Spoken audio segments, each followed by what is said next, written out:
एक गेम से हमें प्यार होना कब शुरू होता है? जब उस गेम में जो खिलाड़ी खेल रहे हैं वो हमें इंस्पायर करना शुरू करते हैं अपने स्ट्रगल से, अपनी कमबैक स्टोरीज से, अपने गेम से। और वो इंस्पायरिंग स्टोरीज तब बनती हैं जब एक खिलाड़ी बिल्कुल डाउन एंड आउट होता है, हर तरफ से लात पड़ चुकी होती है, फिर वो आरसीबी से पड़े या इंडियन क्रिकेट टीम से पड़े। और ऐसी ही कुछ कमबैक स्टोरी मोहम्मद सिराज की है। सबसे इंटरेस्टिंग बात पता है क्या है? कि end of last year RCB ने उन्हें रिटेन नहीं किया, फिर दिसंबर में आरटीएम यूज नहीं किया, ऑक्शन में वापस पिक भी नहीं किया, इसी साल फरवरी में चैंपियंस ट्रॉफी की स्क्वाड में भी वो पिक नहीं हुए, और अब ऑलरेडी अप्रैल में ही वो आईपीएल में 9 विकेट ऑलरेडी ले चुके हैं। और ये पूरी कमबैक स्टोरी, उनका गिरना वापस उठना, सब कुछ 6 महीने के अंदर ही हो गया।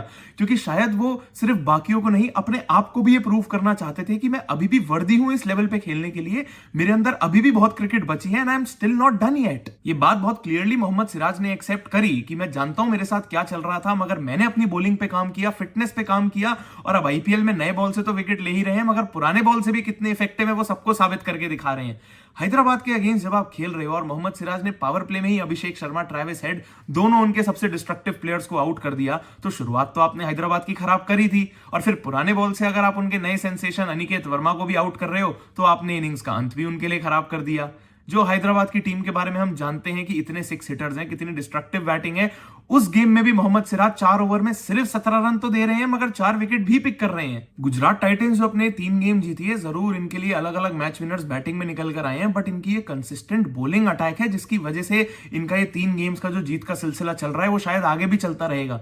हैदराबाद के अगेंस्ट सिर्फ एक ईशांत शर्मा को अगर छोड़ दे, जिन्होंने 4 ओवर में 53 रन लीक कर दिए, मगर उसके अलावा अगर आपके बाकी 4 बॉलर्स 8 से भी कम की इकोनॉमी में अपने चारों ओवर खत्म कर रहे हैं, तो आप सामने वाली टीम से तो कोई रन बनने ही नहीं दे रहे हो। और गुजरात की बॉलिंग का क्या टर्न अराउंड रहा है यार। पहले गेम में आपने पंजाब से जरूर 244 रन बोर्ड पे कंसीड कर लिए, बट उसके बाद अगले 3 गेम्स में आपने किसी टीम को 170 भी बोर्ड पे नहीं लगाने दिए। मैंने ये बात पहले भी बहुत क्लियरली बोली थी जिस गेम में गुजरात ने 244 रन पंजाब से कंसीड करे थे, कि लीग का पहला गेम है, आप अपने बॉलर्स को सेटल इन होने के लिए 1 या 2 गेम्स का टाइम दोगे, क्योंकि इस बॉलिंग अटैक में नाम इतने बड़े हैं, इतने अच्छे बॉलर्स हैं कि आप उनको पूरे टूर्नामेंट के लिए बैक करोगे कि वो गेम्स जिताकर आपको जरूर देंगे।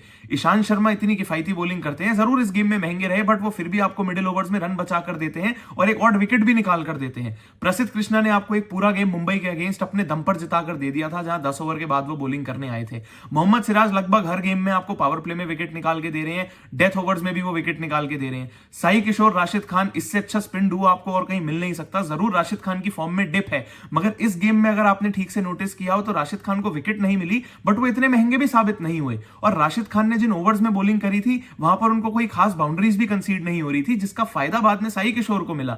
जो प्रेशर राशिद खान और बाकी बॉलर्स ने मिडिल ओवर्स में बना के रखा था, जब साई किशोर बॉलिंग करने आए तो ऑफ कोर्स इकोनॉमिकल तो वो भी शुरू से ही रहे, मगर उनको वो रिवॉर्ड मिला अपनी 2 विकेट के साथ। इतने सारे बॉलर्स गुजरात के लाइनअप में, इतनी स्ट्रॉन्ग पेस फैक्ट्री, और इन सबको मैनेज करने के लिए कोच आशीष नेहरा, किसी भी टीम की बॉलिंग अटैक को सक्सेसफुल होने के लिए इससे अच्छा फॉर्मूला और क्या ही मिल सकता था। गुजरात की बैटिंग जो ऑलरेडी अब तक काम आ रही थी, वहां पर अब आपको वॉशिंगटन सुंदर मिल गए जो नंबर 4 पे खेलने आए, और इतनी अटैकिंग क्रिकेट खेल के वहां पर जो 2 विकेट शुरू में ही साई सुदर्शन और जॉस बटलर की गिर गई थी, तो शुभमन गिल को उन्होंने अलाउ किया कि शुभमन गिल आराम से एंकर का रोल प्ले करे और इनिंग्स को डीप लेके जाए। तब वहां पर वॉशिंगटन सुंदर ने बाउंड्रीज लगाई, सारा प्रेशर रिलीज किया और पूरी चेस गुजरात के लिए बना दी। सबसे बड़ी बात है कि वॉशिंगटन सुंदर इंडिया के लिए पिछले साल से लगभग 14 T20 इंटरनेशनल्स खेल चुके हैं, मगर आईपीएल में 2-4 गेम ही खेले हैं। शायद टीम्स उनके लिए वो परफेक्ट रोल ही नहीं निकाल पाती कि इनको बैटिंग कहां कराए, वो समझ नहीं आता, क्योंकि वॉशिंगटन सुंदर एक परफेक्ट फ्लोटर है। आप उनसे इनिंग्स फिनिश भी कराओ, नंबर 3 पे भी खिलाओ, 4 पे भी खिलाओ, वो सब कुछ करके देंगे। और क्योंकि वो एक फिंगर स्पिनर है, तो शायद टीम्स अब ऑफ स्पिनर्स को इतना ट्रस्ट करती नहीं है। रविचंद्रन अश्विन भी तो पहले इतने किफायती होते थे, बट अब फेल होते दिखाई दे रहे हैं, क्योंकि पिचेस इतनी फ्लैट है, तो चांसेस ज्यादा यही होती है कि एक finger right arm off spinner को बाउंड्रीज लग सकती हैं, तो शायद वॉशिंगटन सुंदर के ऊपर उतना ट्रस्ट बिल्ड नहीं होता।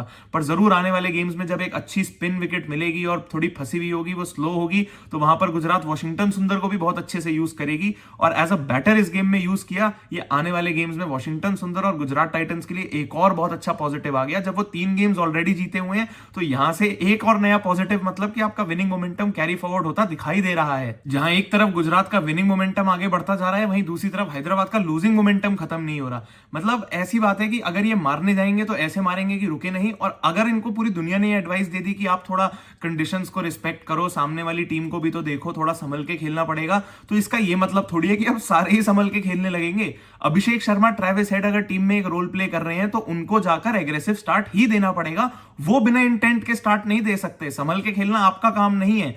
अगर आप एक एग्रेसिव स्टार्ट दे पाए तो सामने वाले बैटर्स उसको कैरी करेंगे, पर अगर आप एग्रेसिव स्टार्ट देते हुए जल्दी आउट हो गए तो उसके बाद आने वाले बैटर्स का काम है कि वो संभल के खेलें। पर अगर आप ही इतना सोचा समझा और धीरे स्टार्ट देंगे और कोशिश ही नहीं करेंगे बड़ी बाउंड्रीज लगाने की, तो फिर आने वाले बैटर्स के लिए तो कोई काम और भी ज्यादा मुश्किल हो जाएगा। उनके लिए वो प्रेसिडेंट सेट हो गया कि यार पिच तो मुश्किल है, अगर अभिषेक और ट्रेविस हेड इतना स्लो खेल गए और रन नहीं बना पाए, उनके बैट पे बॉल नहीं आए, तो हम क्या ही कर लेंगे। हैदराबाद का डिप ऐसा है कि अगर पहले गेम में पहले बैटिंग करते हुए उन्होंने 250 लगाए, तो अगली बार जब पहले बैटिंग करी तो 190 मैनेज करे, उसके बाद जब फिर से पहले बैटिंग करी तो 160, और अब ये गुजरात के अगेंस्ट जब एक बार फिर से फर्स्ट इनिंग्स में पहले बैटिंग करी तो सिर्फ 150।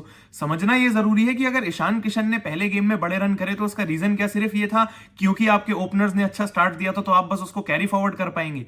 पहले गेम में लगभग एक सेंचुरी कर दी, उसके बाद 4 गेम्स में फेल, आप 3 नंबर पे बैटिंग कर रहे हैं, तो इनिंग्स को संभालना भी तो आपका काम है। अगर आपके ओपनर्स ने अच्छा स्टार्ट दिया था तो ठीक है, आपने बहुत अच्छा काम किया जो आपने उसको कैरी फॉरवर्ड किया, पर अब अगर आपके ओपनर्स जल्दी फेल हो रहे हैं तो इनिंग्स को बिल्ड करना, टीम के लिए रन बनाना भी तो आपका ही काम है। हैदराबाद के पास ये 150-160 रन डिफेंड करने के बॉलर्स तो कभी भी नहीं थे, ये तो वो शुरू से ही जानते थे।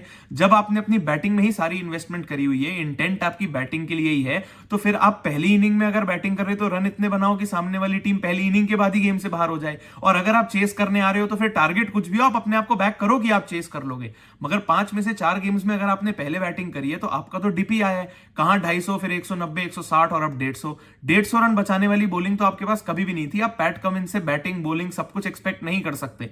मोहम्मद शामी उतने इफेक्टिव लग ही नहीं रहे हैं जिसके लिए शायद हैदराबाद ने उनको पिक किया था। अगर आप एक विकेट टेकर है तो विकेट आपको मिडिल ओवर्स में भी निकाल के देनी पड़ेगी, क्योंकि एक बार अगर पावर प्ले में नए बॉल से मोहम्मद शामी ने विकेट ले भी ली तो उसके बाद जब 6 ओवर खत्म तो ऐसा लगता है हैदराबाद के पास कोई बॉलर ही नहीं है जो गेम में उनको वापस लेकर आ सकता है। सामने वाली टीम के लिए पावर प्ले खत्म, जब बॉल हल्की सी पुरानी हो गई तो गेम और चेस दोनों बहुत इजी हो गया है। ये जो पिछले 4 में से 4 गेम लगातार हैदराबाद हार गई है, यहां ब्लेम आप अपने बैटर्स को ही करोगे। बॉलिंग आपके पास कभी थी ही नहीं जो ये 150-160 रन डिफेंड कर पाए। जब आप जानते हो कि बैटर्स हैं तो बोलो उनको कि रन भी वही बनाएंगे, गेम भी उन्हीं को जिताने पड़ेंगे। अगर यहां से सीजन में वापस कमबैक करने का थोड़ा सा भी मन है तो रन आपके बैटर्स को ही बनाने पड़ेंगे और सिंगल हैंडेडली मैच भी जिताने पड़ेंगे। वीडियो पसंद आई हो तो लाइक कर देना और कमेंट्स में जरूर बताना कि हैदराबाद ही जो पिछले 4 में से 4 गेम्स हार गई है, क्या रीजन है आपके हिसाब से, और कमबैक दिखाई दे रही है क्या इस सीजन। चैनल अगर सब्सक्राइब नहीं किया है तो सब्सक्राइब जरूर कर देना, क्योंकि मैं तो ऐसी हर गेम के बाद आके आपको कंटेंट देता ही रहूंगा, क्योंकि अभी तो बहुत क्रिकेट और बहुत बातें बाकी हैं।